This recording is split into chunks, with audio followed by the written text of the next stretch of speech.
नमस्कार मित्रों, स्वागत है आप सभी का हमारे YouTube चैनल कोलीपीडिया the history of Shakya Koliya में।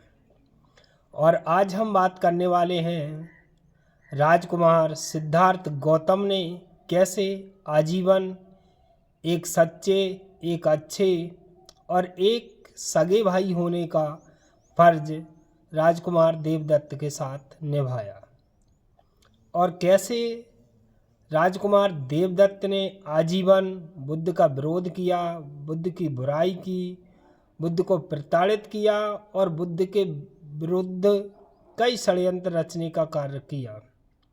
तो मित्रों, हमारा मूल उद्देश्य है कि बुद्ध इतिहास में कैसे एक श्रेष्ठ भाई सिद्ध हुए उस पर प्रकाश डालना। जैसा कि आप सबको विदित है, विवाह के 7 वर्ष बीत जाने के बाद भी कपिलवस्तु के राजा शुद्धोदन और महारानी महामाया को पुत्र या पुत्री की प्राप्ति नहीं हुई। 7 वर्ष पश्चात सिद्धार्थ गौतम का जन्म हुआ और सिद्धार्थ गौतम का चचेरा भाई देवदत्त उनसे 2 वर्ष बड़ा था।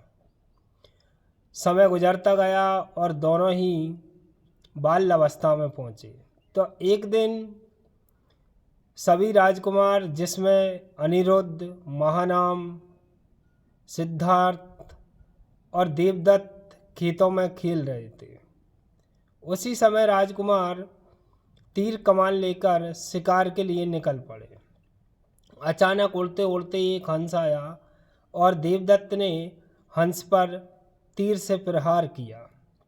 तीर हंस के शरीर में जाकर लगा और हंस आसमान से फड़फड़ाकर नीचे जमीन पर गिर गया। देवदत्त के हंस तक पहुंचने से पहले ही सिद्धार्थ गौतम ने उस हंस को उठा लिया और उसकी सेवा शुश्रूषा की, उसे वहाँ पर पानी पिलाया और उसे अच्छी तरह से चिकित्सा कर स्वस्थ किया। देवदत्त पहुंचा तो देवदत्त ने कहा कि हे सिद्धार्थ, इस हंस को मुझे दे दीजिए, ये मेरा शिकार है और इसे मैंने मार गिराया है। तब अहिंसा, मैत्री, समानता की प्रतिमूर्ति सिद्धार्थ ने कहा कि हे भाई, इसे मैंने बचाया है और मैं इसका पालक हूँ। इसे बचाने तथा पालने के कारण इस पर प्रथम अधिकार मेरा है। तो देवदत्त ने कहा कि मैंने इसका शिकार किया है और शिकार करने के अनुसार ये मुझे मिलना चाहिए। दोनों ही राजकुमारों में विवाद बढ़ता चला गया। तो सिद्धार्थ उस हंस को लेकर महाराजा शुद्धोदन के दरबार में पहुँचे। वहाँ जाकर देवदत्त और सिद्धार्थ ने अपने अपने तर्क रखे।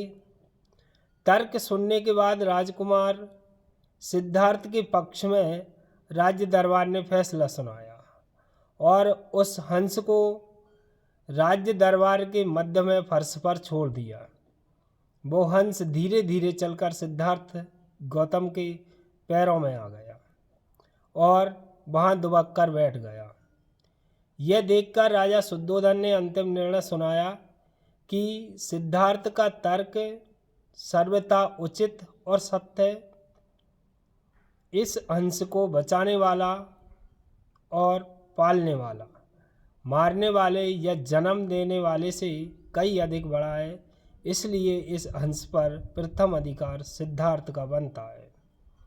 सिद्धार्थ से बचपन से ही ईर्ष्या, जलन रखने वाले देवदत्त की ईर्ष्या और जलन और अधिक बढ़ गई।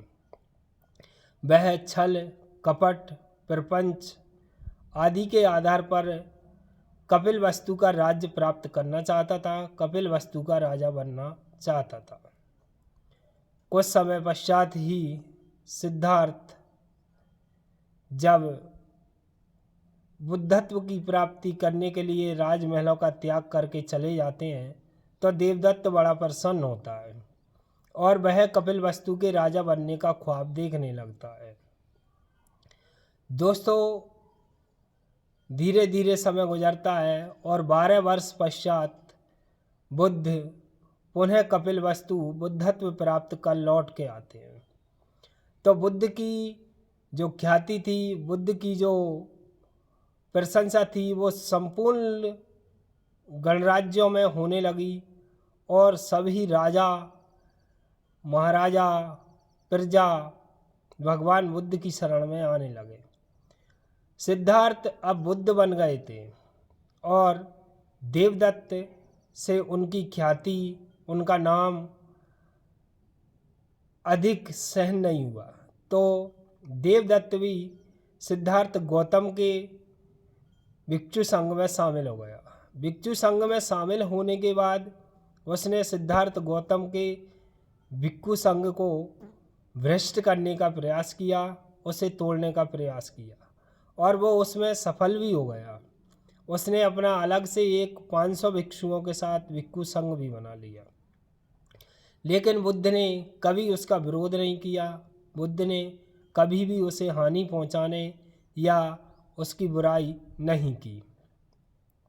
मित्रों, उसके बाद सिद्धार्थ ने अपने मित्र अजातशत्रु के साथ मिलकर भी बुद्ध की हत्या करने के लिए 2 लोगों को भेजा, लेकिन वो बुद्ध की हत्या करने की जगह बुद्ध के भिक्षु संघ में शामिल हो गए और बुद्ध की बताए हुए मार्ग पर चलने लगे। देवदत्त ने भोजन में जहर मिलाकर भी सिद्धार्थ गौतम को मारने का प्रयास किया। इसके अलावा देवदत्त ने एक नीलगिरी नामक हाथी को शराब पिलाकर बुद्ध की ओर छोड़ दिया, लेकिन वह हाथी भी नतमस्तक होकर बुद्ध के चरणों में बैठ गया। जीवन भर देवदत्त बुद्ध को हानि पहुंचाने, चोट पहुंचाने या उन्हें समाप्त करने का प्रयत्न करता रहा, लेकिन करुणा दया की प्रतिमूर्ति सिद्धार्थ गौतम ने कभी भी उसका प्रत्युत्तर नहीं दिया। सिद्धार्थ ने कभी भी देवदत्त को नुकसान पहुंचाने का प्रयत्न नहीं किया। दोस्तों, देवदत्त ने चिंचा नामक युवती के साथ मिलकर भी बुद्ध को चरित्रहीन सिद्ध करने का प्रयत्न भी किया, लेकिन देवदत्त की ये चाल भी सफल नहीं हुई। मित्रों, अंत में देवदत्त को ये समझ आ गया और वह बुद्ध की शरण में आने के लिए आतुर हो गया। वह समझ गया कि ये बुद्ध कैसा भाई है जिसने कभी भी मेरा नुकसान या मुझे कष्ट पहुंचाने का कार्य नहीं किया। अंत में देवदत्त जब भगवान बुद्ध की शरण में आता है, भगवान बुद्ध के पास आता है, तो उसे भगवान बुद्ध के आशीर्वाद से ही, भगवान बुद्ध के बताए हुए मार्ग से ही निर्वाण की प्राप्ति होती है। दोस्तों, इतिहास में हमने सुना था कि छोटे से राज्य के लिए 100 भाइयों का वध पांडवों द्वारा कर दिया गया। इतिहास में हमने सुना था कि प्रभु श्री राम के लिए भरत ने कभी भी राज्य को अपना नहीं माना और कभी भी उस राज्य पर शासन नहीं किया। राम के वन से पुनः वापस आ जाने के बाद ही भरत ने राज्य सिंहासन राम को सौंप दिया। उसी तरह का एक बहुत बड़ा त्याग, बहुत बड़ी करुणा, बहुत बड़ी दया और बहुत बड़ी रिश्ता जो भाई का था, वो सिद्धार्थ गौतम ने देवदत्त के साथ निभाया था। अगर सिद्धार्थ गौतम चाहते तो देवदत्त को समाप्त भी कर सकते थे, लेकिन दोस्तों, इतिहास में, कथा में या कहीं भी सिद्धार्थ गौतम के इस बड़प्पन और इस भाई के रिश्ते को बड़ी शालीनता, बड़ी समझदारी और बड़ी इज्जतदारी से निभाने का वर्णन हमें प्राप्त नहीं होता। दोस्तों, अगर वीडियो आपको अच्छा लगा हो तो हमारे चैनल को लाइक करें, सब्सक्राइब करें और अपने भाइयों के साथ अच्छा व्यवहार कर हमेशा उन्हें अपने साथ लेकर चलें। नमो बुद्धाय, बुद्धम नमामि। जय शाक्य कुलश्रेष्ठ गौतम बुद्ध की।